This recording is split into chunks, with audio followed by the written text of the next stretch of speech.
we are back. I hope everyone is doing well. There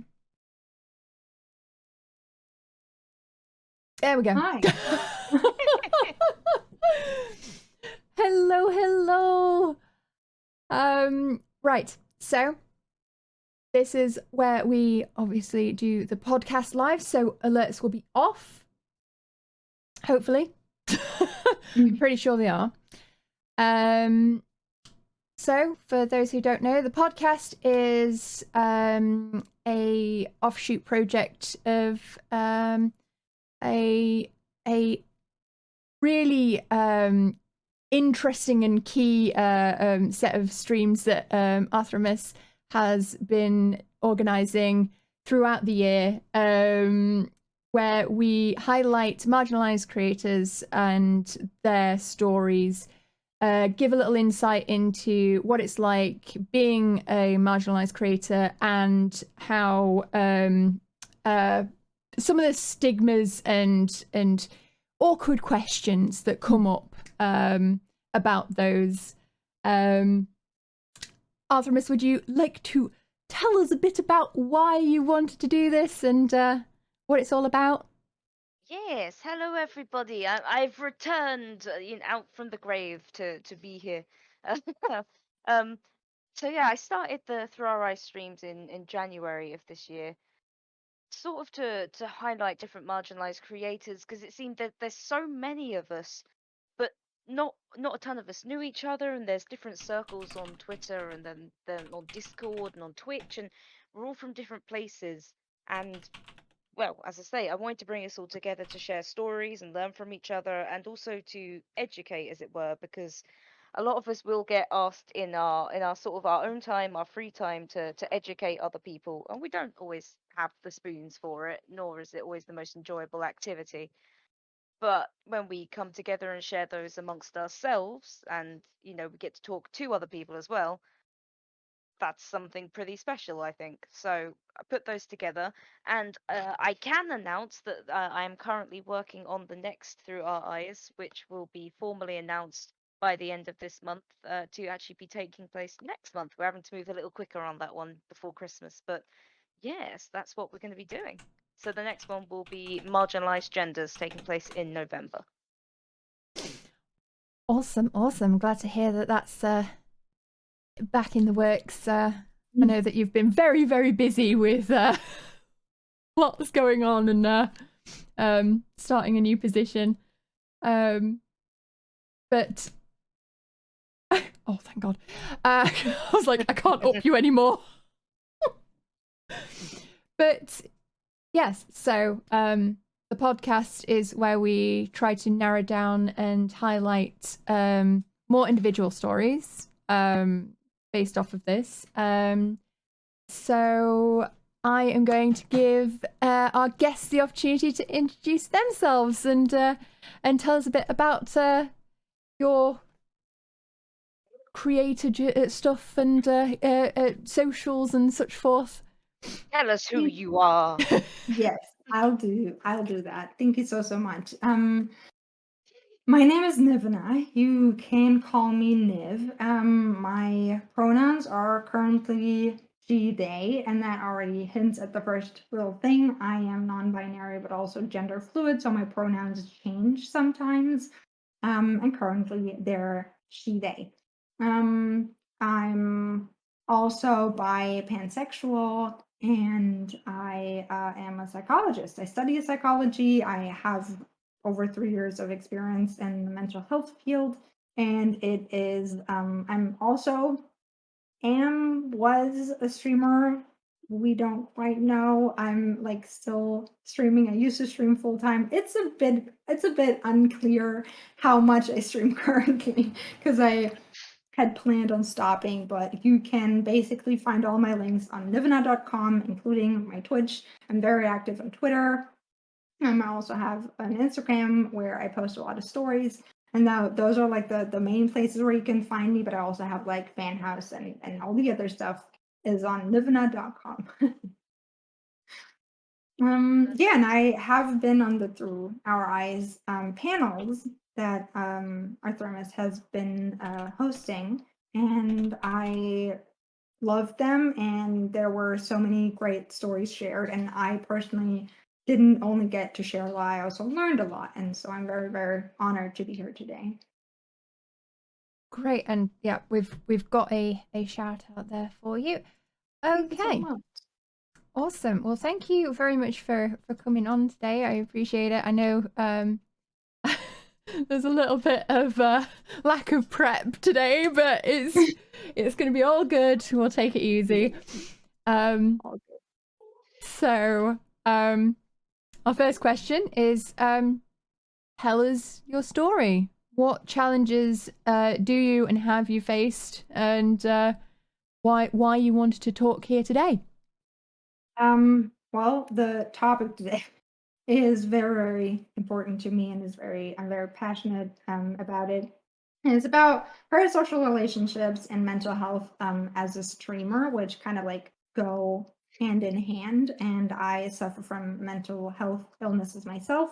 Some of them being bipolar disorder, borderline personality disorder, and I like part of that is that I personally struggle with setting boundaries, and I made it mental health because I also have the professional side of it, and because I'm affected of it, and I try to like help others by sharing my personal but also professional side of it.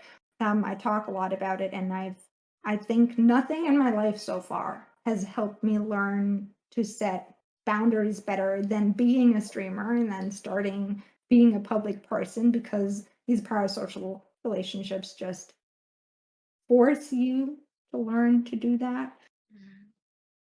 Yeah, and that's why I wanted to be here today. So, for everyone here, and before we go more in depth into this, what is a parasocial relationship? The easiest way to describe it on an example that we can all grasp that is still kind of vague is if you take any online persona or any celebrity in real life, any public person, and any personal individual, not public person, and then there is a disbalance, basically an imbalance between those two, because if I share a lot on my stream and I share, even if I don't necessarily share a lot of my personal life, I might share how I enjoy games, and I might share tidbits of my life, my favorite foods whatsoever. And so everyone who's watching me over a certain amount of time gets to know me fairly well, I'd say, in my case. But I don't know the person on the same level on the other side. And that's where it gets parasocial, because it is a social relationship, but it's just this imbalance that makes it something very special. And it's very easy for sometimes both sides to forget that it is, that it's not even. So, with your mental health journey and as a creator, what brought about the importance of this for you? What was it that, was there a particular event? Was there a particular I mean, no one usually talks about this stuff, so why is it that it's important to you specifically? Before I had actually started streaming, like when I made the decision that I wanted to start streaming, I knew that a lot of people online are using personas where they're like putting on a mask or very much exaggerating one specific personality trait about themselves or something to have like some kind of wall and defense up, which is perfectly valid. And it often gives some kind of entertainment value additional to everything. And I was just wondering if I want to do that. And then I figured, while I have done acting in the past and I probably could pull it up, it would just be exhausting. And I also knew that I wanted to create a community that is based on authenticity and caring about each other. And I wanted to be myself so that if people start liking me, I knew that there's at least a chance that they genuinely like me as a person and not just the persona I'm displaying. And So I did that, and it had been very personal, but it also makes me more vulnerable and on that personal level.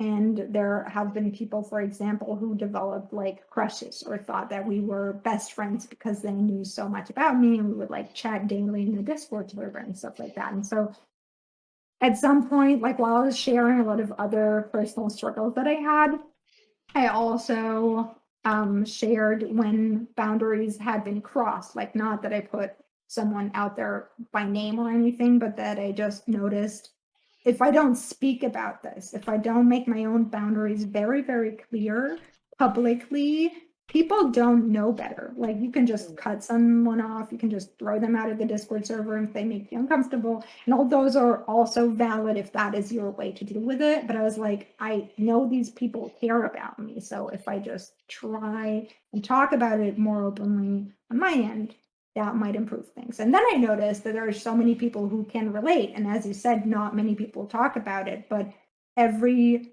streamer that I know personally has that issue. Yeah. I mean, I can, just speaking from my own experiences, I can very much agree with that sentiment. And the thing is that with people not talking about this particular, I don't want to say issue. I mean, because it could be positive. There are positives to it. Topic, maybe. Yeah. Situation. Yeah. That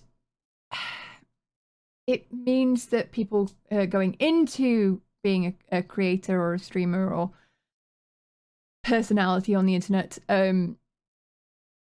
may not be prepared.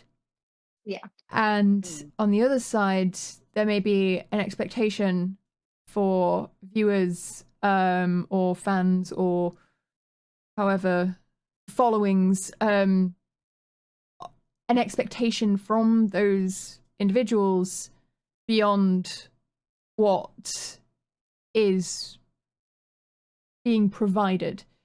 Yeah. So sorry, I was reading the chat because it seemed like someone was saying something about parasocial relationships. So how has this had a impact on your choice to continue or not continue streaming? How has it impacted your mental health throughout streaming? I would probably say that at first I was doing fine because I was already bad at setting boundaries in my real life. And so at first it wasn't a big difference. I didn't have a big community. And I just kind of went along with it. And to be honest, at first, when I was like a tiny baby streamer, I felt like I owed that because people acted as if I owed that. Since I'm already providing so much personal information, why not provide more? It started to feel like there is this expectation that I'm just sharing anything about my life. And I understand where that came from. And so at some point, people like close friends pointed it out, other streamers treated it differently in their own, like, let's say Discord server rules or something like that. I noticed other people are being very careful with their private information in terms of like maybe romantic partnerships whatsoever. And then I think the biggest like first toll that it took was when I got into a relationship, and the way people treated me changed a lot. And like the way a lot of close people in my community treated me changed a lot, or people demanded to know information about my relationship, where I was like, it is taxing. I don't know how to say no. I don't know how to keep a certain distance. I have always been very willing to give this information, and so it wasn't taxing before. But when it comes to the point, like at some point you just hit the line where you say, well, I really don't want to answer this very personal question. And that is, if you haven't had the training and saying no and refusing to answer politely, then that's where it gets difficult. If you care for the person asking, you don't want to disappoint, you don't want to hurt them. And I'm gonna say that the boundaries, like setting the boundaries ever since, has been taxing and draining, but it also got better the more I did it. It got easier the more I did it. I'm incredibly helpful for every friend and other streamer that I could ask for advice on how to do it. And it also allowed me to get better at doing it in real life. Although I am still working on that more. It's actually gotten easier for me online than it is in real life currently. So, for these boundaries that you are talking about, so what boundaries were you noticing that you weren't putting in place that others were putting in place? So I'd say the biggest differentiation is that some streamers will just not talk about their private life. They will not talk about their health, be it mental or physical health. They will not talk about their relationships. They will not talk about their living situation, especially if they have a green screen in the background. You will literally not ever get any insight into what their room looks even like what wall color they might like, if it's tidy or absolute chaos. They might not even eat on stream, so you don't get anything except for the professional streamer personality that is showing that, and that is absolutely fine. And I'm I was just different in those ways, that I did talk about my relationship status. I did talk about what I like to eat. I ate on stream and stuff, and those are two extremes, I'd say. And then there's everything in between, right? There's some people that do that and some people that do this. And I know that some people have Discord rules that specifically mention that their DMs are closed and that they don't want to be asked private information anywhere online. And yeah, I think that's absolutely valid. And I think my rule of thumb has been, if someone wants to ask a question, they can always ask, but they have to accept that I might just tell them that I will not answer it. And for example, I did set the boundary that I don't want to be approached in DMs for small talk, especially if I don't know that person, if they're not my friend, and people just go in my DMs and they're like, "Hey, Niv, how are you?" And I'm like, why aren't you asking this in the public Discord server where I feel safe? If it's literally just about how I am, or is this you wanting my undivided attention away from anyone else, where I personally don't feel safe if I don't know you? And that was an uncomfortable thing that I had to notice, and it took me quite some time to notice that it does make me uncomfortable. Yeah, I was going to ask you, Paige. I was actually going to ask you, from my experience, Paige is very open to DMs and private discussion. I was wondering how you have also dealt with that kind of aspect. It's in a very similar way. I sort of noticed it myself when I realized that there's not a single bloody stream that I can end without 5 people going, "Oh, best friend, you finished. How are you?" I'm like, I just told you how I was on the stream. You were there. Why are you here? Not like I don't like you, but why are you here right now? Like, I just answered this question. We just hang out for 3 hours. So, okay. It's one of those that I think I'm very much with Niv on this. If somebody is just in to try and get undivided attention, it's like there's a public place for that. We're not random best friends. You couldn't just call me and ask that question. So it's essentially the same as getting an unsolicited text. I'm not going to respond to you. It just feels weird and spammy. However genuinely it's meant that there could be hundreds of people watching a stream, and if every single one of them contacts you afterwards, that you haven't finished a stream, all you've done is gone offline. it's exactly the same. If it's a genuine question that couldn't be asked publicly, say somebody was curious about something medical and they weren't sure if they could ask it, then it'll either be a case of I'll address that on the stream or let me give you an answer. But yeah, I think it's exactly what Niv is saying. It took a while to recognize because, especially in the beginning, you are like, people have turned up and they want to know me afterwards. We must be friends. This is awesome. And then afterwards, you're like, oh no, some people have just gotten obsessed real quick. Yeah. And yeah, when you try to sort of finish your work day, as it were, but it's essentially getting the same as a text from your boss going, I just need to chat to you. It's like I already clocked out. Okay, all right, let me be online for another 3 hours before I can make my dinner or do anything like that. It's a difficult one because you don't want to brush anyone off and make them feel like you don't care. But at the same time, you've only got 24 hours in your own day, and if you give 5 minutes to every single person that watches a stream, even if there's just 10 people, that's nearly another hour, post your work. So it's a difficult one. I basically, unfortunately, I just go radio silent on a bunch of them. I just do not respond to some, which I know is it feels mean sometimes. There are a few people that will randomly just send me TikToks they think I'll like, but that's all they send. There's no message, there's no context. It's just a link, and I'm like, again, you could have sent me this in the stream or in the public. Like, thanks, but not right now. Also, stop sending them at 3 a.m, people. I know we're in different time zones, but when you then message me at 8 a.m. going, I sent you this like 6 hours ago, I'm like, I was asleep. Leave me I do alone. this thing where I sleep.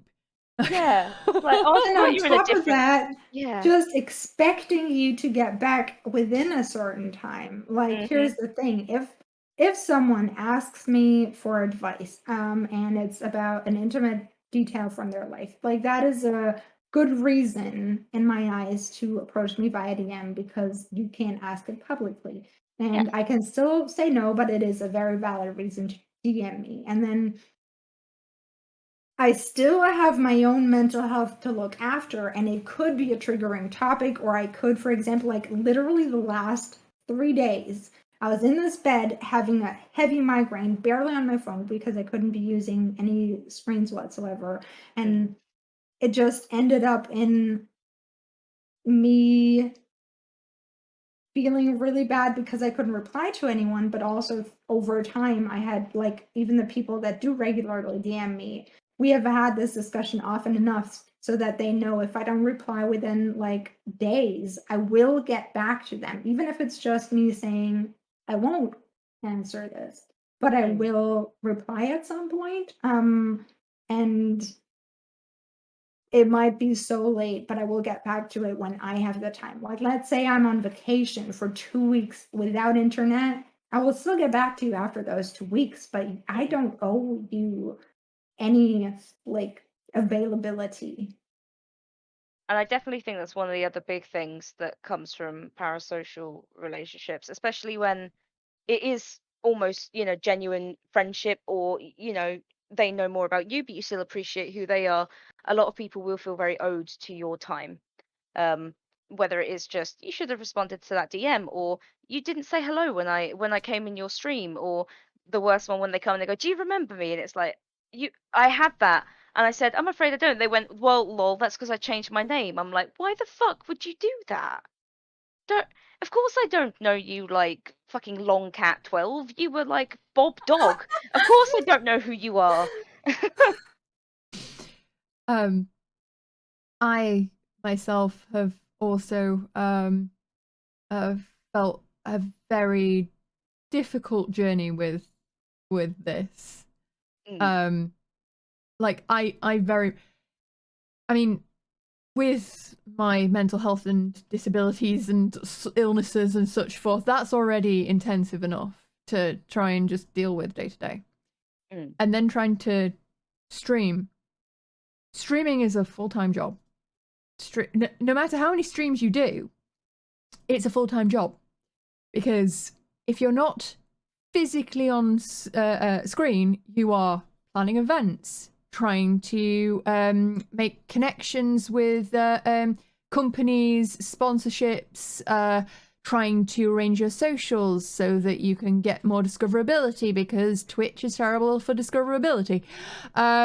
It's trying to educate yourself on different ways in which you can expand your business. It's maintaining taxes and finances, and likelihood is you've got 50 different other hobby / business things, because you're trying to diversify so much that it's a thing. So just with that is a full-time job, right? Don't forget trying to avoid being hate raided, doxed, or swatted at the minute.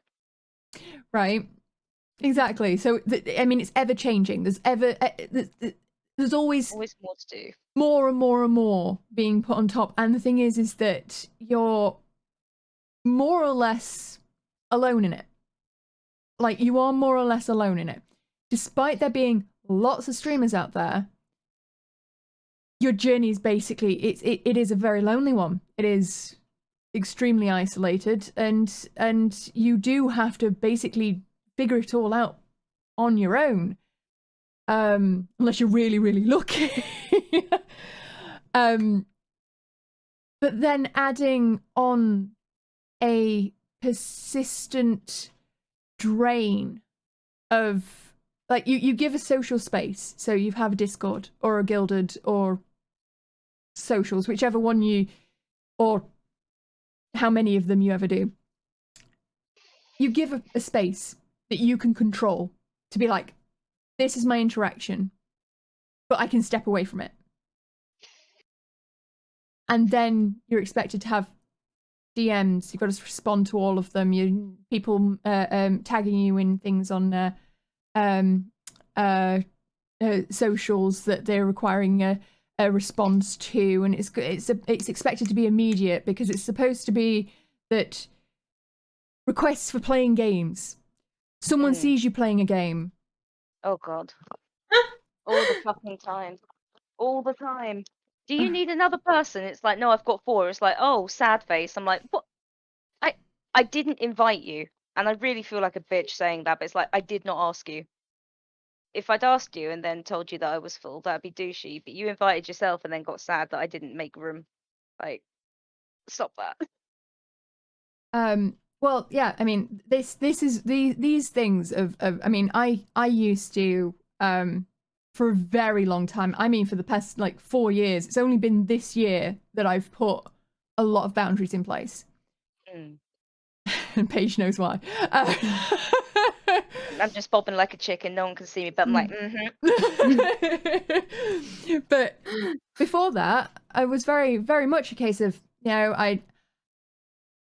basically the only questions that I didn't answer were relationship stuff.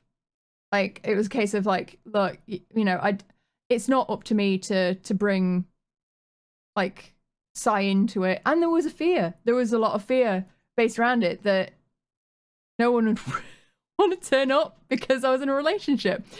But having closed off my DMs on everything,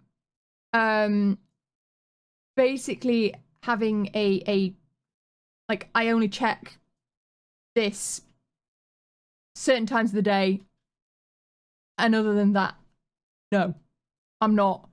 And not feeling the need to constantly be the one sparking conversations in Discord, for example, or something like that, has been a huge change mentally for me.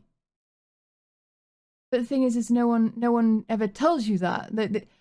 Everyone always says, oh, you eventually you'll figure it out, but no one ever tells you that in the long term, that is extremely important, because people are going to jump into your DMs.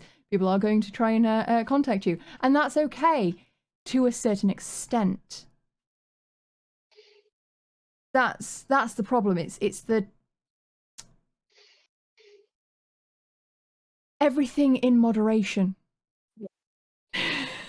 There's also like when I think there's an etiquette that a lot of people know, which goes both for streamers and for viewers on Twitch.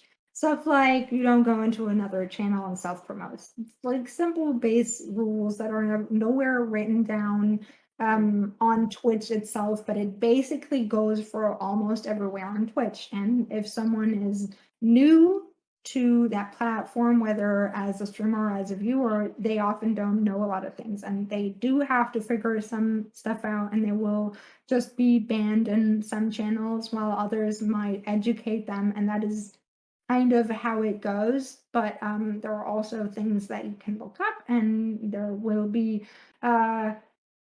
communities where you fit in and communities where you won't fit in, and it's perfectly fine that you are not everyone's cup of tea and that you have to learn certain things on either side. And so I think a big part of why I'm talking so much about the things that I'm talking about is because so many people get back to me. Like recently I needed to ask for help publicly, and is very, very hard for me, but a lot of people helped me, and a lot of people also just reached out to me in that time to tell me how much I have helped them by talking about a certain thing, by talking about my like mental health stuff, how I'm coping, how I'm going through a rough time on like with personal stuff, be it like relationship or family or something, how I'm dealing with uni, questions answered that don't even affect me, but I can answer them professionally. And then it's just always this feedback of no one talks about it, but it does reach so many people, and they might not tell me that in this moment, but at some point a lot of people do come back and tell me. And like I've had people be like, hey, this thing you did or this thing you talked about like 1.5 years ago saved my life. And those are the things where I'm like, I do not care if it's the mainstream content. I do not care if many people do it. I do not care if there's a lot of people out there that think that you need to get thicker skin on Twitch or something like that. I will just talk about what's passionate, like what I'm passionate about, because it's also the most fun for me. And it does happen to help a lot of people. And what could be better than that in like for me personally? So I'm just gonna keep going. And that's also kind of why you both are here today, right? I mean, that this brings me on to like the other end that someone's actually submitted a question about is what about the other side? So we've talked a lot about you know, we're from our point of view as the streamer, Yeah. and as the personality in the public eye, so to speak. But what about the other side, as a viewer? What happens, like, the question is like, as a viewer, write in private for a longer time, and then suddenly you are locked out, and later get told you ran into boundaries. From the perspective of the viewer, how are parasocial relationships? Confusing. Maybe something that needs to be more openly discussed. It touches a little bit on what I mentioned earlier, how I came to the decision to set boundaries more clearly. That was basically that I knew that my community doesn't have, or the people that reach out to me in DMs, they don't have any bad intentions in like 99% of the time. And so I was like, what can I do to improve the situation for both of us and to create understanding? And that is only through communication of those boundaries. And I know that it can be extremely difficult, and this does not only go for parasocial relationships, even in normal real life, maybe even romantic dating relationships, friendships, whatsoever. If you do not communicate what you're comfortable with and uncomfortable with, you cannot expect the other person to read your mind. And so the same goes for streamers. And some streamers know how to do it, and they're they can do it, and so they do set their boundaries clearly. And some, they're still humans, and it is difficult as heck. And so a lot of people just don't know how to set those boundaries, how to communicate them. And so they might just cut you off. They might ghost you. And that, to be honest, is my advice would be, don't take it personal. It is sad. I'm glad that they tell the viewer, if at all, that they did run into boundaries. It's sad that that communication didn't open up for discussion or provide any way to go forth from there and to learn from that. But again, they're human, and if that's their preferred method, and you do want to talk to a streamer in DMs and make friendships and whatnot, gonna move on to the next one, or talk to the people from that community in DMs if you've made friends there, and just be okay and accept that that's been the situation. It is incredibly confusing, but that goes for all kinds of relationships. So you say here that, you know, obviously there's expect a human response, basically. You know, people make choices. It's not something that you yourself can control. But then also say that, you know, i.e. this is the case of parasocial relationships, maybe there's some crossed wires, and then also say about how you've made friends in the Discord. So let's talk a bit about that. What can someone look out for as to whether or not there is a parasocial relationship or a friendship?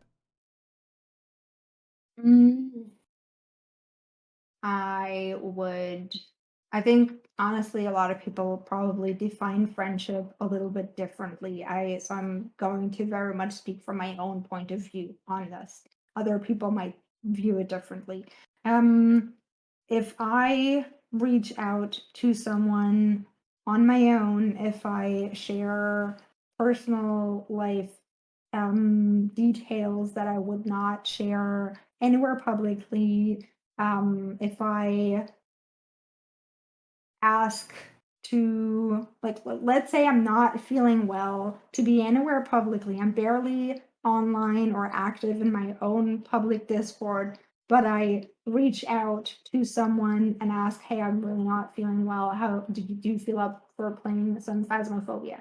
That is I would reach out to a friend because I am not doing well. I'm extremely vulnerable. I'm in a position where I don't want to show myself as the public person that I am, but as the private person that I am. And that I do to my friends. And I will be there as a community leader or streamer for people in my community when they're not feeling well. And I might sometimes, if someone asks how I'm doing, I will usually answer that honestly and might say I'm not doing well, but I'm personally not the person to go into.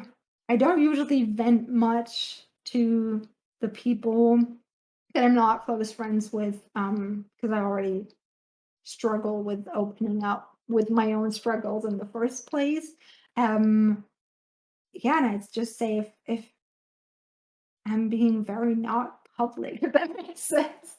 And if there's a lot of my own initiative, and I also struggle with taking initiative even with my friends. But if I just every 2 weeks send you a DM saying, hey, I miss you and I really appreciate you, and I don't add in the community or something, just I appreciate you as a person and I have a lot going on and I still want you to know that I care for you. That's something I will every now and then send out to my friends because it's on a very personal note.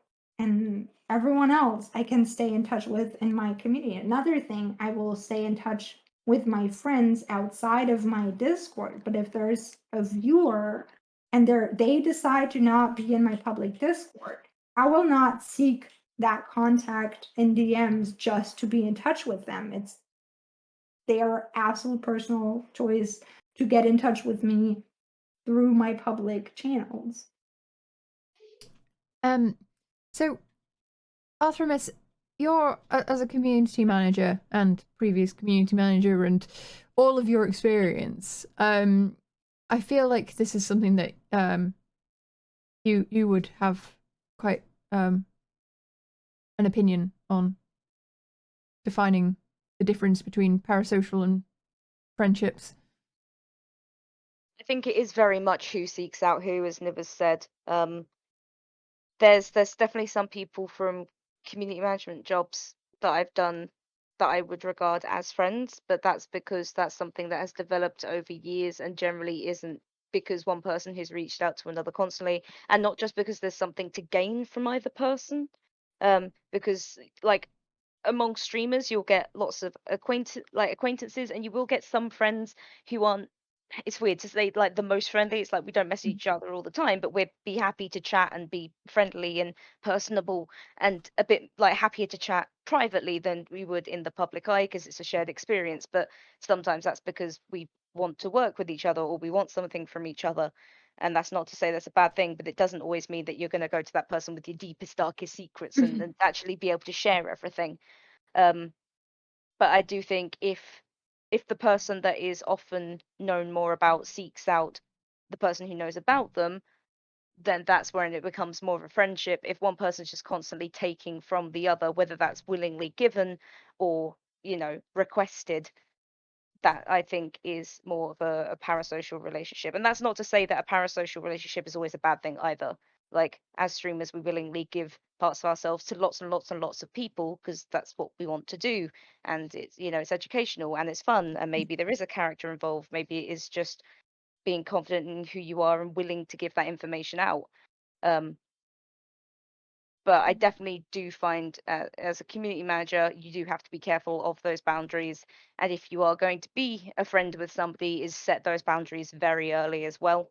In that, if we're actually going to be a friend, like going to be friends and we're going to actually talk to each other, we don't talk about work. You don't try and cross those lines. You don't actually turn out that you were trying to get something out of me that I thought was a genuine thing, because otherwise I'm not going to be able to do that again with any other person. It's like you broke the rules, you've ruined it for everyone.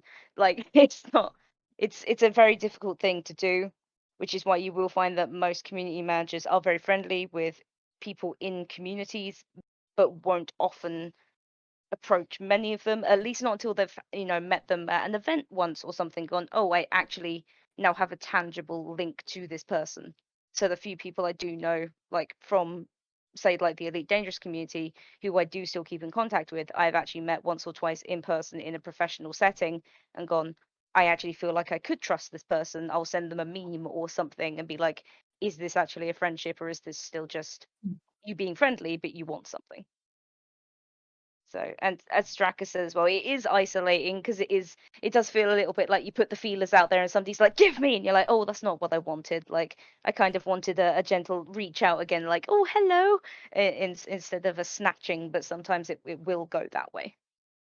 So making friends as somebody in the public eye, whether that's massively in the public eye or even just, your very first stream and one new person turns up, it is very, slowly, feely. Let's like just test the waters very gently. Yeah, I have to agree with that. From my personal point of view, I find it very difficult to figure out whether or not well, I'm basically just not very trusting. I've got to that point where I'm before I even started, I was already quite distrustful of the internet in general. And then to get into streaming,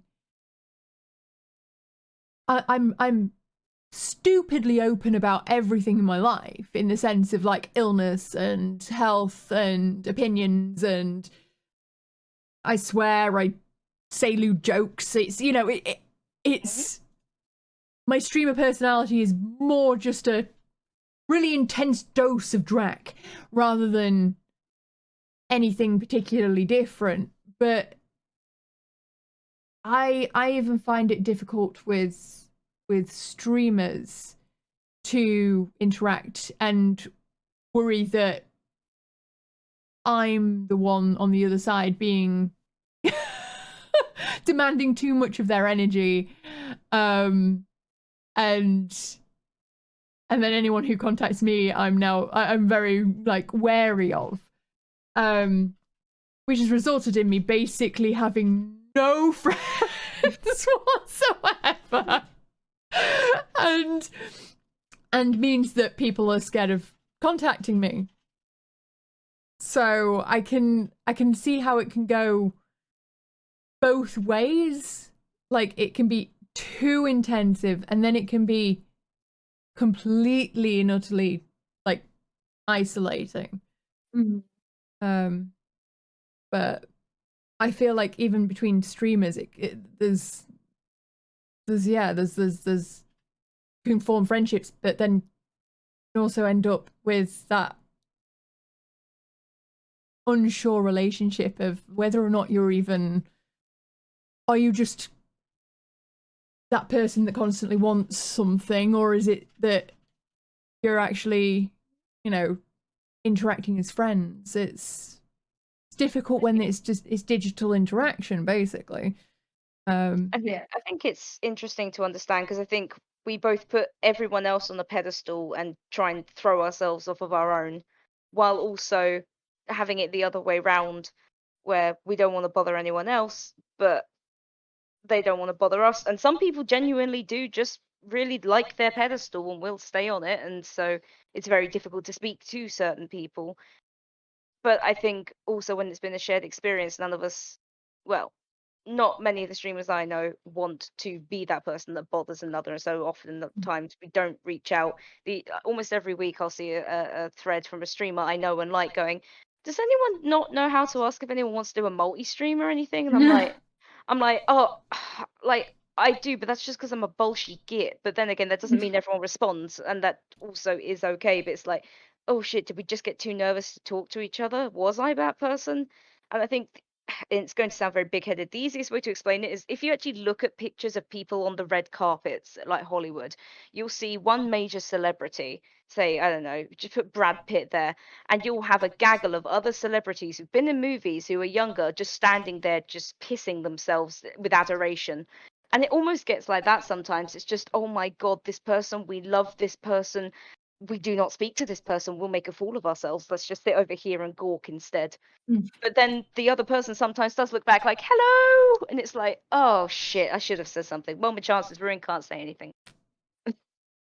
I'm honestly gonna say something that I learned from a person that I'm following on Instagram, who is a therapist for relationships. They do lots of stuff on like love and sex and everything around that, and so much boils down to communication. That goes for like dating, for example. Oftentimes people start seeing each other and they are unsure where they are with the relationship. Like, where does our relationship stand currently? Are we something official? Is it even an actual relationship? Are we just casually dating? Are we seeing other people?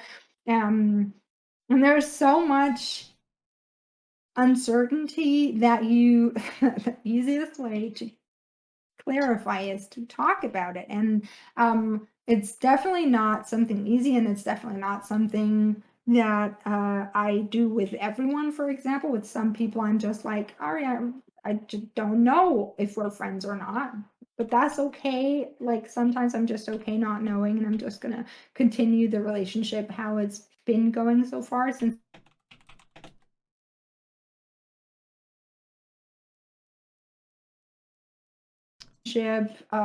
say it. And so like asking for it is it's consent. You're getting consent if what you're doing is okay, and that is awkward so many times, but it is never a wrong thing to do, and it's incredibly considerate and caring. And your time and your effort should be respected as well. So it's, asking for somebody to say whether they do respect your time, even if they don't, and that can be hurtful. That's better to know, so that you don't keep wasting your energy. Because your time is valuable too. Even if you think you're being a bother, somebody else may not find that a bother and may actually be like, hey, cool, a friend. Whereas somebody else may just be like, I don't, it's not that I don't like you, it's just I don't have time, energy, because Yeah. we also, especially with streamers, even the open ones, you don't know everything about them. Like, you may think I know their favorite food and I know their pet and I know their boyfriend's name and I know where they work. But I mean, do you know their parents? Do you know what vaccines they've had? Do you actually know what else could be causing something in their lives? It's like you don't know everything. And when you start to assume you do, that's when relationships become really difficult because there's no consent in that. It's just, well, it's assumed consent, Yeah. which isn't consent. Yeah. I think that is very much something that needs far more discussion on Twitch in general. Just, it's consent. Like, consent does not apply to one particular scenario where there is sexual things included. Consent can apply to so many different things. It's asking whether or not you can go into someone's DMs, asking whether or not they would like to be contacted for games outside of stream, whether or not they even want to interact outside of stream. I mean, obviously, I myself have got quite a lot of free time, but plenty of people have 9 till 5 jobs and then stream. When do you expect them to like have the time to interact unless you ask if that's okay? It's that forming a dynamic in even just like a Twitch chat is, are they comfortable with the kind of jokes that you want to tell? Are they comfortable talking about the topics that you want to talk about? It's rather than just assuming that everything's on the table. There should be that initial seeking of information. And I mean, from my experience of Twitch in general, most streamers do put up quite a lot of like rules, ideals, ways in which they operate, you know, what they will talk about. Quite often no one reads them. Yeah. They're in the way of me typing. Click. Yeah. But it should be something that is like very much made front and center of, this is where I'm setting my initial boundaries, my the consent of topics, the consent of attitudes and interactions that I'm going to happily have in my space. That's, I don't know, I feel like that's something that's definitely a where Twitch can improve. I agree. I also have noticed that oftentimes it is just really difficult when it comes to personal situations or where someone needs help. And I have, for example, set up I've tried it on different platforms where I offered a service that you can literally just book me for advice on mental health stuff or stuff regarding gender identity, like identity outside of gender as well. If anyone wants to educate themselves on LGBTQ as an ally, maybe, or to figure themselves out, I've offered that on so many platforms. And yet, I have very often that people come into my DMs, people that I've maybe never talked about or talked to before, and they're like, "Hey, I'm in this situation. Can you please help me? I don't know. I have to out myself to my parents some more, or someone at work found out that I have this secret situation or intimate situation that I didn't want to share, and now it's out in the open. How do I deal with this? Or I have this mental illness and I'm struggling and I'm about to lose my job. people have come to me where they have been in literally any sort of crisis, and sometimes it's very immediate, and that is like one of the things where I struggle so much, because I feel like an actual dick when I go like, hey, this is a service that you can book. Takes you 5 minutes to book it, costs so much. Please come back after you've done that. When I'm like, there's a person in need, and that's why I'm providing the service. And I do want to give it out freely, but it has come to the point where it has been taken advantage so many times that it did get draining. And I know that not that many people will do it if it does cost money. And I did go through years of professional training to be able to provide that. And I feel like there is a little bit of a, like, entitlement was mentioned earlier, but that's too much of a strong word for this scenario. I feel like there's just that people take this time and this knowledge and the wisdom that they see in someone they look up to for granted. And that is the point where I think we pay artists, we pay delivery people, we pay restaurants, we pay for our clothes, we pay for all these jobs who have gone through education, who have gone through experience to be able to deliver what they are now delivering. And if you have friends who you can talk to about your personal situation, talk to them. If you have family, talk to them. If you need free resources, there is plenty out there, hotlines created for this. But you come to me and we've never talked before with a crisis, and that puts me in such a difficult situation, because it could be that you just can't afford the service, and I'm going to be sitting at home thinking whether you committed suicide or not. Mhm. I don't want to be in that situation, but I also haven't figured out yet how to find a solution to that, and I'm still working on it. I think that's I mean, again, I can't speak for everyone. But for those who have a mental health focus in their content or streams, it's one of the hardest things to get to grips with, is having to face the fact that you cannot be therapy for every individual that you come across, and that sometimes you are going to have to say no, and you are taking a gamble.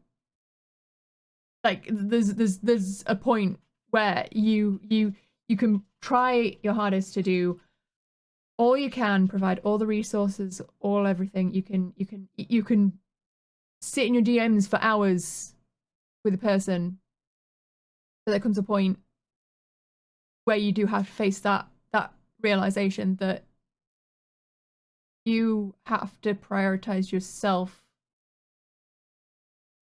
You can say no, and something could result because of that. And I don't think a lot of people realize how many streamers actually deal with that on a regular basis, and the worry and the stress and you are taking that on yourself, and that is, I mean, having had the experience, I wouldn't want that for anyone. I wouldn't want that for anyone, because it's an extremely difficult situation to be in. And yeah, like Yeah. you as a public figure, you shouldn't be responsible for whether or not someone is Harmed or not. Yeah. Yeah, I absolutely agree. And I will also, like, I'm struggling with this, and I'm gonna say, just like boldly, without any objectiveness to it, I'm just gonna say that I probably have a little bit more resources to deal with this kind of situation. And I know so many people who also deal with it, but they don't have any professional background. They might have a lot of mental health issues or low self-worth, or struggle much more with showing boundaries, or they feel like they want to be liked, so they have to be there for others, or they're only like worth as much as they interact with their community, and then they obviously care for the health of their community. A lot of streamers or content creators in general just have a certain sense of responsibility for their community, and that's a good thing. But as I said, in moderation, to a certain extent, to the extent that you are responsible within the context in which that community exists. And I think like the best ways that I've found to deal with really heavy situations has been that depending on how much energy I have, either like I have a bot in my Discord server that is specialized on mental health, and it has all the hotlines, it has a huge list of coping mechanisms, it has you can search for different topics of crisis that you can have. There is so much, and I'm like, we have this bot, please look for information there. If you need any further information, we have a or like just someone to be there for you, we have a venting channel, and you can vent in there, and then the people who have the resources will be there for you. And if no one responds, that just means that no one has the resources. It might just be time right now. It doesn't mean no one cares. It's just bad timing, maybe. But if you need help outside of what can be responsibly provided or reasonably provided within this community, that is probably a different job. You might have to go to someone whose job it is to look after people in your situation, and that could be a therapist or a counselor. But then please go talk to someone whose job that is. Like, even if I hope to be a therapist and not too long from now, and if I'm still streaming at that point in time, I will not be streaming as a therapist, despite having all that knowledge. That is my escapism. That is my off time. That is my, like, I'm not streaming therapy. And people need to learn to respect that.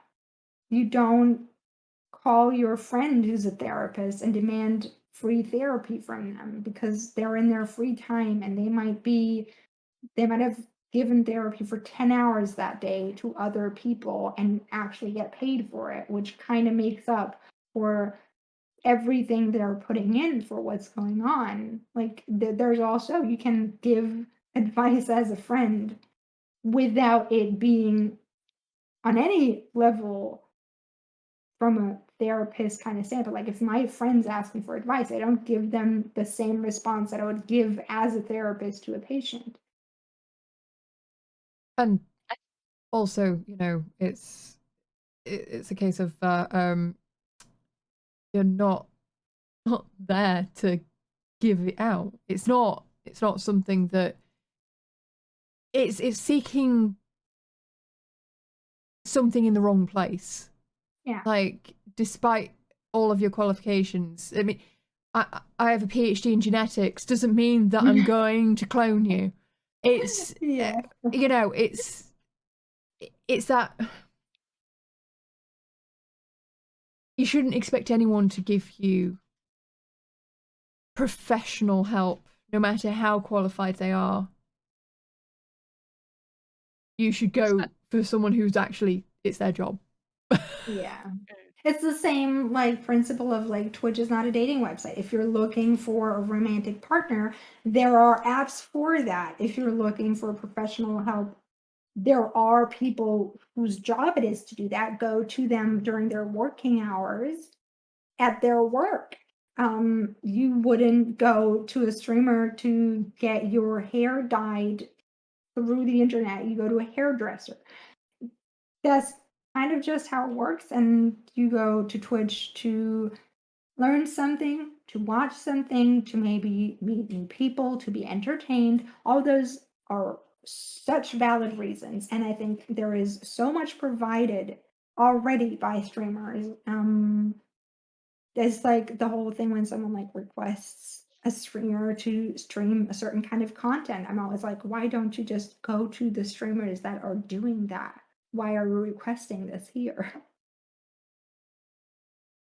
I think on a slightly lighter note, there's something that I mean I've had to learn because it's something that I've done wrong, but that both streamers and and viewers can learn is just how to say sorry, because you're going to do something wrong. Like I went into a streamer's chat once, I raided over and I was like very hyped, had a great stream, so I typed in all caps like hello, we're raiding, and the first thing they said was please don't do that, I find it really triggering, and I thought, oh fuck. Mm. But I didn't go, well, fuck you then. I was being nice. And the first thing I did was, oh shit, that wasn't my intention. I'm so sorry. And then just like laid low for a minute. It was like, that was something I did wrong. That doesn't mean that person hates me, but it does mean that they were uncomfortable. Let's just give it a minute. Like, and I still remember it now because it was like, all right, maybe we don't do that in the future. And we see if everyone else starts screaming when you go in, maybe join in the screaming. Maybe that's cool. But you can do the same, like if you ask a question, if you go in and you say, I've got a question about this LGBTQ stuff, and somebody says no, then you can go, oh shit, sorry, is it okay if I ask the question or is it not? And they can go, no. It's like, all right, I won't ask the question. But if you just go in and go, well, I asked a question, you said you're gay, so tell me, it's like, that's again, that's not, I get why you feel it's okay to ask that, but it's not the same. And exactly, you wouldn't go to that streamer and go, you've got dyed hair. Explain how to do it now. It's like, okay, not quite what I'm Yeah. just playing Pokemon right now, but maybe a hair dye stream. Again, it's like learn to take an L, and that goes for everyone, and that goes for streamers as well. Because there are sometimes you go, let's all do this thing, and nobody responds, and then the streamer gets grumpy, and it's like, okay, I get it, because it felt there was energy there, and then there wasn't energy there, but everyone gets shit wrong. Like trying to learn to realize when you do silly things doesn't mean you're a bad person. You just did a silly thing. So if you do cross a boundary and somebody doesn't, automatically just shut that conversation down, you can say sorry. And a lot of the time that will, saying sorry and actually meaning it will very much smooth that over as long as you learn from it. I very much agree. I can also confirm it on the streamer level where people have been very intrusive in DMs, and I let them know, and they did literally just say, "Oh, I'm sorry, I didn't know that bothered you. Thank you for telling me." And then they stopped. And they were still active in my community. They would still show up to my streams. And that actually made me appreciate them so much more, because I just think that it shows that they genuinely care about your well-being and that they weren't in your DMs for absolutely selfish, inconsiderate reasons. And that shows so much greatness in their personality to me that even if I am not chatting to them in the DMs, it does make it so much more likely to feel comfortable around them, because I know I can voice my boundaries and they will be respected. And that just makes me comfortable in the first place. And I think that's something that a lot of viewers can maybe take home. Just like listen to the person that you're interacting with in general.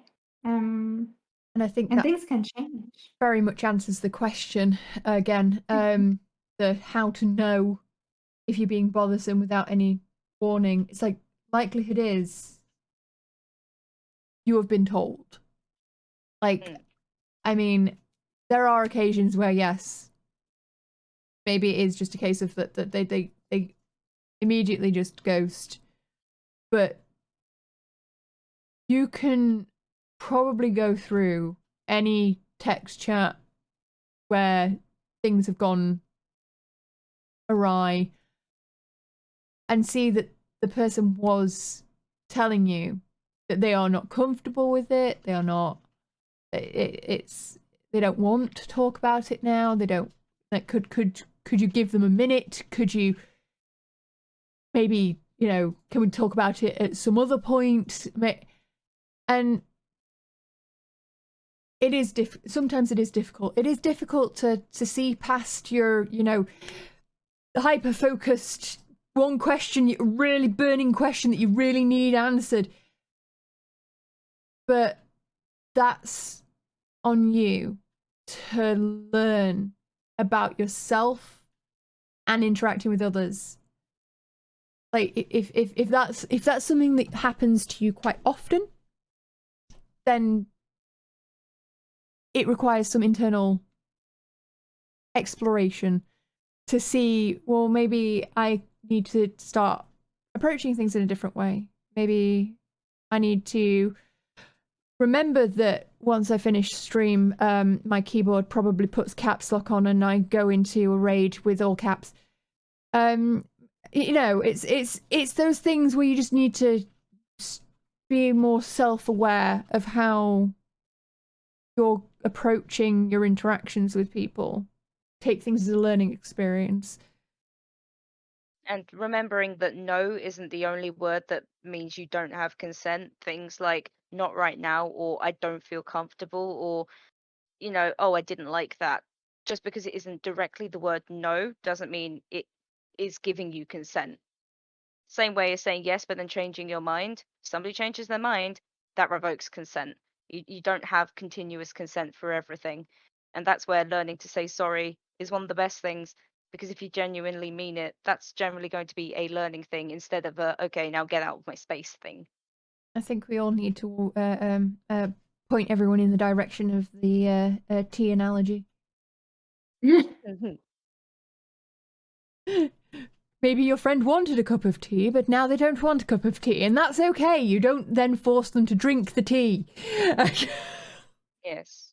And it's also not mean of them to say no, no matter how they say it. Actually, what it shows is that they trust that you will respect their boundaries if they show them to you. It is a sign of trust if they put up boundaries, and it is a really great way to form the relationship in a way that both are comfortable going forth. And a lot of people fear setting boundaries because they think they might come across rude, and a lot of people take boundaries being set as the other person being rude. And I think that's a shift that also, like as you said, that needs to happen internally. Like if you ask yourself, how do I react to people refusing a request that I have, or people telling me that they didn't like something, or people telling me that they don't have time for me right now, or that they might not have time for me in the future either. That is valid and that is honest, and honesty should be, I think, much more appreciated in that scenario. Yeah, I will often find that if I'm in like a situation that makes me uncomfortable, no won't be the word I say. It'll be, oh no, right, not right now, or thanks, but not at the minute. It's like anything that isn't that hard, no, because you don't know how somebody will react to you. So it's kind of, I guess, learning to read between the lines. And yeah, you're very right. Just because someone says no doesn't mean that you're the bad person, but you might have overstepped a line. Yeah. And if you keep doing that, and then, you know, because there's been situations I've gone through where I've kept saying those things, and eventually I've just cut it off because it's like I don't have the energy to keep pandering around this. And even when I did say no, you went, but you said, it's like, oh my god, okay. But do look back and see what happened. Like some people may just cut you off early, and then maybe that isn't fair to you. But it is worth reviewing, though. If something like that happens, it's worth reviewing and seeing, is there any way you missed it, or was there simply some miscommunication? I can't remember what I was going to say now. Aha! My plan worked. I've messed you up. I mean, that wasn't my plan at all, but you know.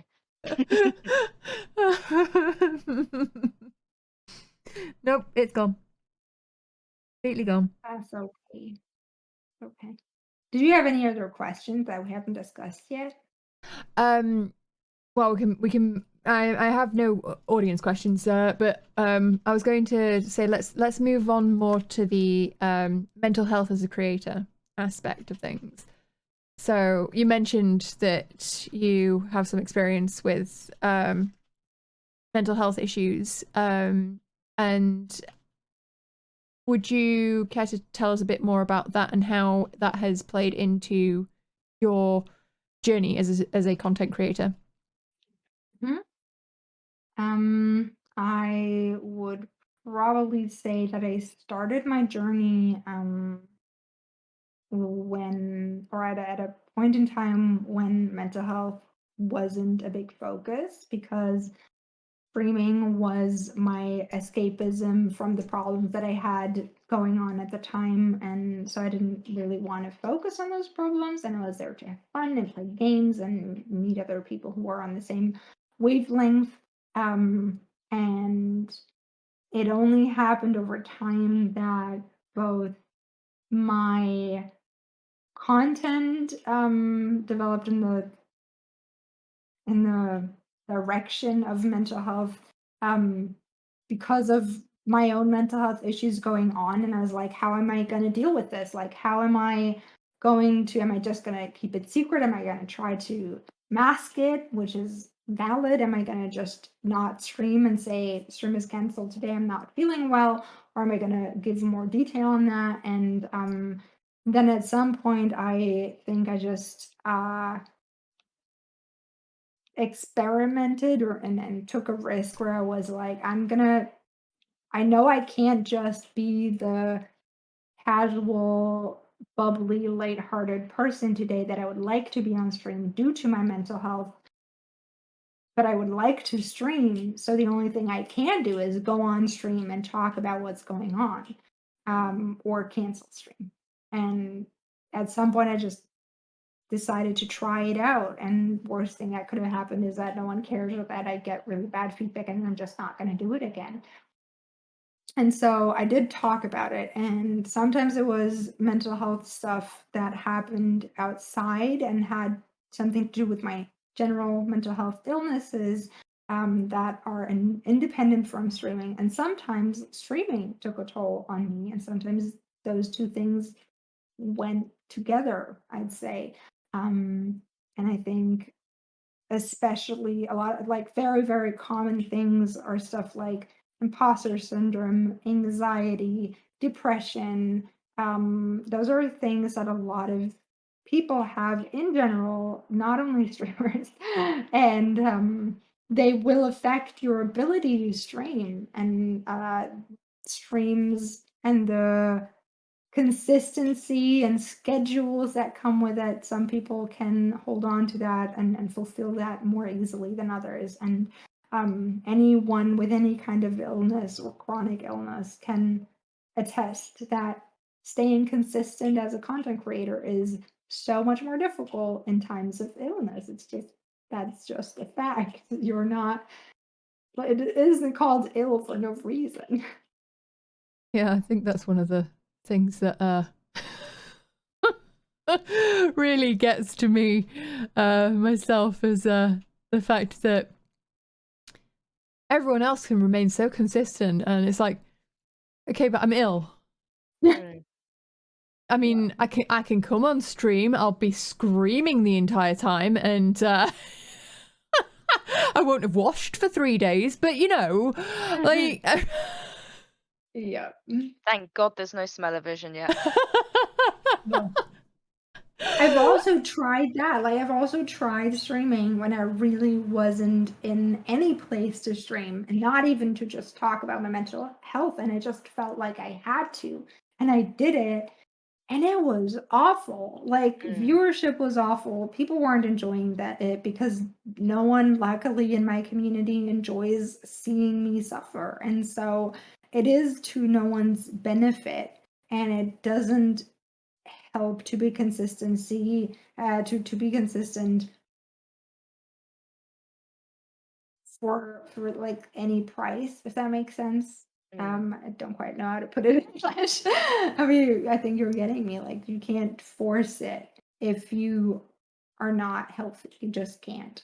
And I've had to take months off of streaming because I had to go to a hospital for mental health issues. And I think if I hadn't made that public, which would have been absolutely valid, then I had just kind of disappeared for a while, and some people would have forgotten and some people wouldn't have. But the fact that I did talk about it helped a lot of people, and it allowed people to be so much more understanding that my personal experience has just been my mental health will be affected by streaming. I do have to listen to that. I can try and make it work. Sometimes it won't work. For example, if you also have a job, or in my case, I also have really, really difficult full-time studying and used to have a job next to it. I got to burn out from it. That does such a big thing that so many people underestimate. And I've had burnout happen in my family already. I've learned about it at uni, and those things didn't prevent me from getting there because I had such a big sense of responsibility for what I wanted to provide, and I ran into a big manic episode, and so I just did have all the creative ideas and I did have all the energy at the time until I found out that I don't anymore, and the switch just flipped, and then I was like, well, great. That was a fun time. I'm in a big heckin' hole now, and I could have seen the signs earlier. I could have listened to my body and mind earlier, and I didn't. And I just really, really, really want to shout that into the world. And I think that's also another aspect of why I talk about it so much, is that I don't want to for other people to happen what has happened to me or the people that I know who have gone through rough things. It's like I started my new job 4 weeks ago as a gaming community manager with a charity, and I absolutely love my job. Like, I genuinely adore it. But I have, well, instead of streaming 20 or 30 hours a week, I stream 2 to 4 every other week at the minute, because being chronically ill, working a full-time job, and managing everything else that goes alongside streaming is nigh on impossible, which is why I only do every other Thursday, because we do the podcast, and then on the alternate weeks I'll do a stream. Because if I did any more, well, I wouldn't have any time to see my husband, or to cook, or to clean, or to feed the cats, or to do anything that requires taking care of myself, or to actually do my job. And well, with all the documents we've recently seen come out from Twitch, nobody is making a living wage, and you have to prioritize actually being able to live, to be able to do these other things that you love as well. And sometimes that does come at the cost of other relationships and things like that. So when somebody says they don't have the time, it doesn't mean that you are not worth it. It's just everyone's got a life to live. It's that there's actually a term for realizing that everybody else has the same amount of sentience that you do. And when you look at your own life and go, I'm so fucking tired, and then you look at somebody else, it's like, apply your life to them just as an experiment, just as an idea, and see if you can figure out why maybe they don't have time. Everyone else's experiences are different, but everyone's got the same amount of life as you do. I mean, I feel like the perfect example of this is actually when I had my PIP tribunal, and he went, how much do you make from this business that you do online? And I was like, maybe $100 a month if I make a payout. And like, so what makes it not a hobby? Yeah. The fact it takes almost twice as much as a regular job to do. Right. But that's the thing, is like, there is no one's really making a living wage, and everyone's putting in huge amounts of effort for it. Like, every single person who does streaming is putting in like a lot of effort, whether that be that they're only doing one stream a week but they work a 9 to 5 job. Think about doing that with your normal 9 to 5 job, and how you get home and you just order a takeaway. Well, that person's doing all of the normal life things and then streaming. And it is more of a understanding how other people do have the same amount of life, so to speak, as you do. Yeah, I think is a lot of people, there is still this viewpoint or opinion out there of that it isn't an actual job because you're just sitting there talking, or you're just sitting there playing video games. And so many people who have never done it just don't know what's behind it all. And I get why so many people have twisted views on it, because I expected myself to do it on a professional level full time while I was a full time student, and I had a part time job with 16 hours a week. And I still streamed full time, and I didn't do anything in the household. My mental health started dropping so much that I didn't have the energy or the time to cook. So with the money that I did earn from my actual job that was meant to pay for rent and, you know, like normal ingredients, food that you cook yourself, all that went out for takeaway food because I just couldn't cook anymore. I didn't have the energy to do dishes.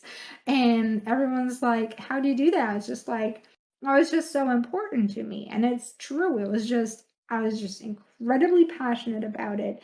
It was making me very, like, it was so fulfilling. And it gives you so many things that you don't get when you don't stream. There's just something very, very special to it, which is why so many people are willing to make the effort, but that doesn't negate the effort that does go in. It's a little bit like everyone's like, oh yeah, why are you being a kindergarten teacher if you barely make a living and you don't have to do this job? But the people that actually do choose to do it, despite the low income, are the people that care about it, that chose to do it because it is their passion. They're probably the best at what they're doing. I mean, it just kind of puts into perspective of okay, right. Yes, I'm playing a game. You try sitting there trying to play a game and talking for 2 to 4 hours or 8 hours or however long someone, but non-stop, without taking a break, and constantly changing topic and constantly prompting people's responses and constantly reading chat while playing a game, while making sure that everything's working and being entertaining. I think the easiest way to explain it is imagine that you're in your office job and you need to do a 4-hour PowerPoint presentation, but constantly new teams are coming in, others are leaving, so you need to greet all of those and check how everyone is. But you really need to piss at the same time, but you can't because suddenly John's come in from accounting and John needs introducing to everyone else because nobody knows John, but it is important that they know John. So once you've introduced John, John then actually has to leave. So what was the fucking point of introducing John? But then the PowerPoint stopped working, so you need to reboot the computer, which means you're just sat there tapping your foot, and you still can't pee because you're very fucking busy. But then at the same time, you realize that somebody you know has been hate raided, so you need to prepare your channel for that. But in an office, that's basically somebody set fire to the office next to yours, so make sure that doesn't spread to your room because you still need to show this PowerPoint. And by the time you show the PowerPoint, somebody throws £3 at you and goes, "Yeah, it was all right," and then leaves.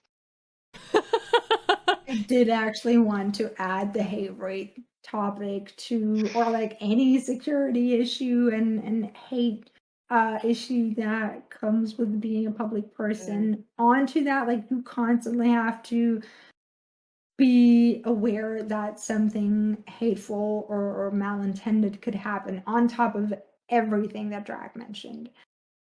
Oh, it is a lot. And it is already, I also want to put it out that it is already a lot for mentally healthy people. And then take someone who is chronically ill on any level or is just currently going through a rough time, just had a divorce, just lost their job, whatever, is maybe going through a global pandemic, and you still sit there, expect them to deliver the same performance and cheeriness and focus and ability to go as long as they usually stream and tend to everything. And I'm just like, I think the fact that I don't even know if I'm like a streamer currently, although I do stream and I did plan on ending, and then it's just like I don't quite know where I am because I have just put down my expectations to myself currently. I don't have a schedule. I don't expect myself to stream so and so often. I know that I will stream if I feel like it. I will participate in charity campaigns if I think that I can do it. And if it happens to not work out in the end, I will just not do it, and people are just gonna have to deal with it. It's like, it reminds me of the time when I regularly went to a waxing studio to get my leg hair waxed, and in between you have to let it grow, and so that was like the time in my life where young Niv had to learn to walk around with leg hair despite the society expectations and everything in summer. Oh dear God, right? And so I How walked dare you. around, yeah, right. And then I walked around and like I went to the gym in shorts, and I was like, are people gonna give me looks? And then somebody was like, if someone has anything to comment on this, it is not their fucking business. And I don't have to worry about it, because why would I give a single shit about someone's opinion who I wouldn't even ask for advice in the first place? And that has helped me so much on so many levels. And now I'm like, I'm not asking anyone for advice on how I should or should not be streaming. And so if anyone has anything to say about that, that is good for them. They have just wasted their words and their time. That's not my issue. That is a they problem. Sorry, we all just seem to be having a cat break now. Yeah. I don't know where mine's gone. Back and forth. She was just eating bags on the floor a minute ago, but it was a paper one, so it's fine. Ugh. Yeah, I just realized that my analogy was a little wrong there. The hate raid situation is more like security coming in saying a madman's run in and has got your address on it, and it keeps putting it on people's desks and then yelling your name out and running around. That's what they keep doing. Yeah. Yeah. And then you have to run around to clean it up, but inevitably somebody's got it and puts it on the cork board, and then you've got problems. It is a really fitting analogy, though, in general. Oh, and I apologize to John the mod. I didn't mean you. This is JOHN. It's very different. You're allowed to be here, John. It's John from accounting who's not allowed to be here. John doesn't need to be here. So we've got some time for audience questions. If anyone would like to put anything up for me to ask. Meanwhile, is there anything further that either of you would like to say, would like to discuss? Niv, I know that are you partnered? Is it BetterHelp? Or have I got the names wrong? What do you mean? So I know that you do some work or have been like affiliated with a mental health sort of resources, and I'm completely forgetting whether it's a website or whether it's a. Yeah. It's more just, would you like to tell us a little bit about that? Because you were talking about your bot, but I realized as I started speaking and asking the question, I'd forgotten all the technical terms for everything.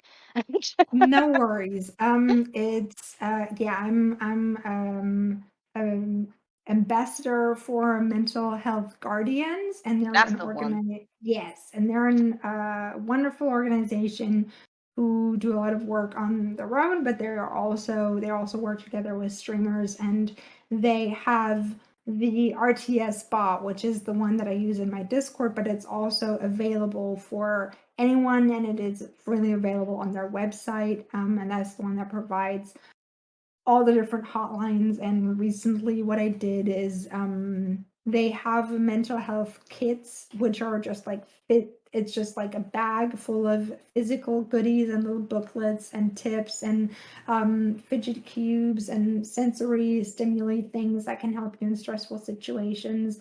Hotlines. I think there was like a contact card for online therapy on there. There's so much that they provide, and I gave one of those away, but you can also just contact them and get one yourself, and that has helped me so much because they also do trainings for people who just like streamers who want to be set up for any mental health situation that could come up in their community and how to deal with that, which I think is really, really great. And everyone could benefit from that. And then on top of that, it is also that I once had a situation where someone was suicidal and I could not deal with it simply because I was in a bad place, but I did not want to leave them alone. And so I reached out to someone from Guardians Mental Health, and they,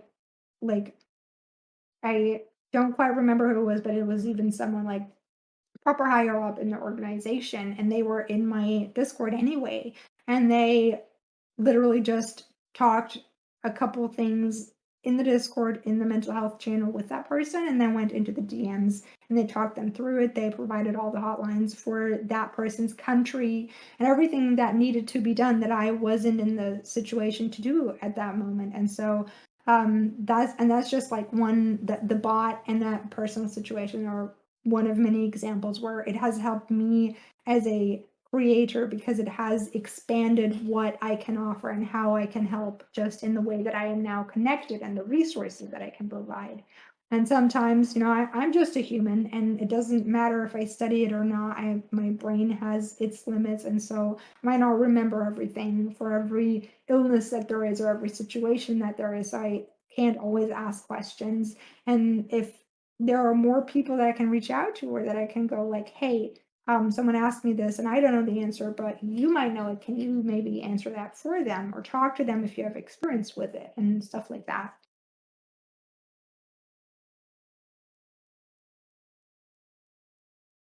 Okay, we have not got any questions from the audience, so Guess that just means everybody was very succinct and well spoken. People are very well educated. I would also like to mention that if any questions come up later, and if someone like has an idea or a thought later and does send them to Drac or Paige on some kind of way, and it is regarding me, I'm open to have that question asked later on as well. Just wanted to put that out there.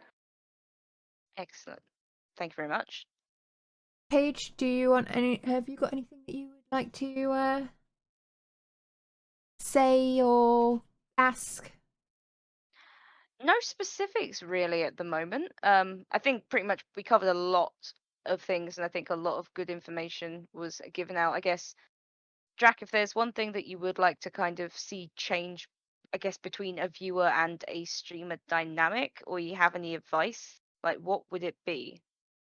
Just for like, I guess, making those initial relationships easier on a platform where it is very one-sided initially. Me? Yes, and Oh. Liv. I got really confused, sorry, by a cat that ran out of my eyesight. So yes, both of you. I would like to see, as I said, like a better, more prominent feature of Twitch that allows for things like rules and expectations and such forth being more prominent rather than something that's basically just a auto click away, so that people can make sure that their space is being, you know, the information that they need to get out there is being observed, and that that people know how to act. I mean, it's helping both parties, and that I think that the best way to really aid the viewer streamer relationship is respecting of spaces. Just respect the space that, you know, that the streamers put out there for those interactions, and understand that, you know, the streamer is a person too, and that they have all sorts of shit going on too, the same as you do, and that it is really just a respect the spaces and the boundaries.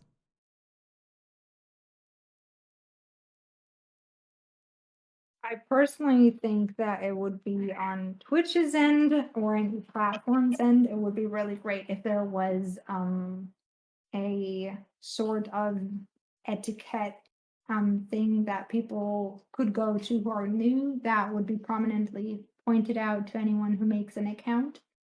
That is not just TOS, and to make sure that people aren't being banned or anything if they don't obey to it, but just as a mild suggestion, a mild guideline of what is polite and accepted in most channels, if like even if not all, just so that new people have a little bit of a guiding hand to not have to learn every little bit of that by themselves.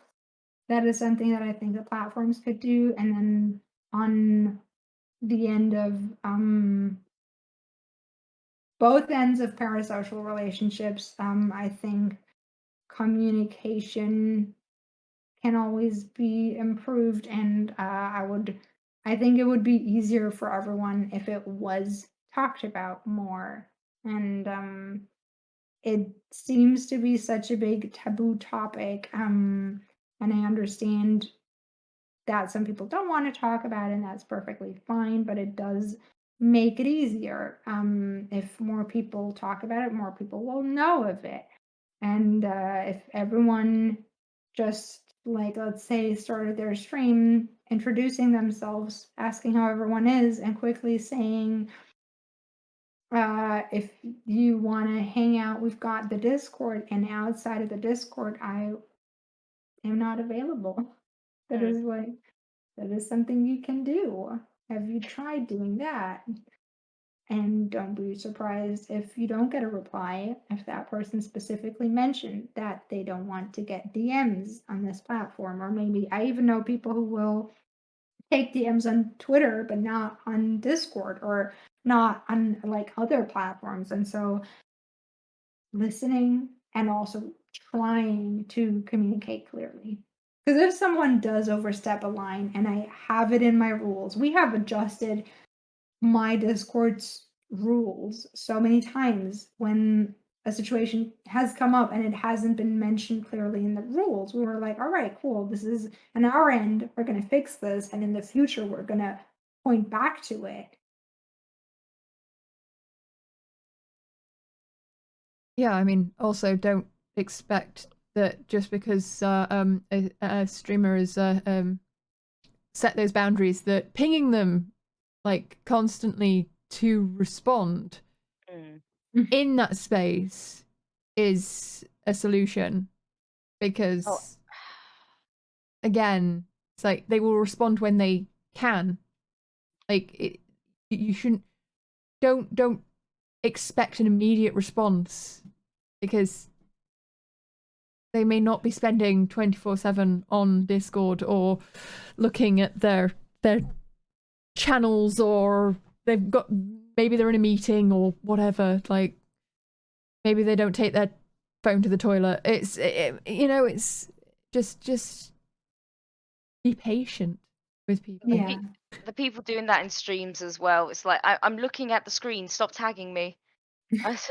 Everyone's like at page. It's like I know you're there. I haven't responded yet because I was in the middle of a sentence. It's also just a way to for free get to highlight my message feature. So when someone does that, I say that. I'm like, please don't do that. You are highlighting your message to me, and you're doing that on purpose because you had to type that out. There is a channel point redemption for that, which you can use.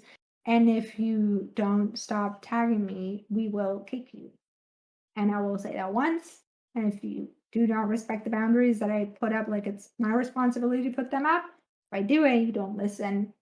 Honestly, you don't have to question why you got kicked. Like some people will send unban requests where they're gonna be like, I was just asking a question, and the question was like, what bra size I have, and I was like, no, you weren't just asking a question. It's not a casual question there, John. Yeah.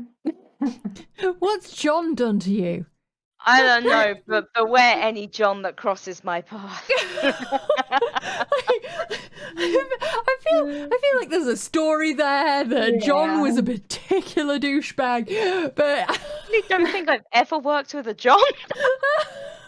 Maybe that's why at least we don't have to put the question who hurt you here. It's John. Yeah. Oh dear. Right. Okay. Well, I have no further questions. Chat seems happy. So I think we'll finish up there. But thank you so much for joining us. I hope this was okay for you. It wasn't too strenuous. Can I get another shout out, please? Thank you. And also for Paige, please. Although, you know, I can understand if you're against that after her attack on you as a John. Yep. I know. But yes, thank you all for joining. Next Through Our Eyes stream will be in 2 weeks with Stacey of Gotham. Yes. I'm not entirely sure what the topic is yet. That's fair. But yes, thank you once again for talking to us. Thank you, Paige, for joining us despite your day of sick and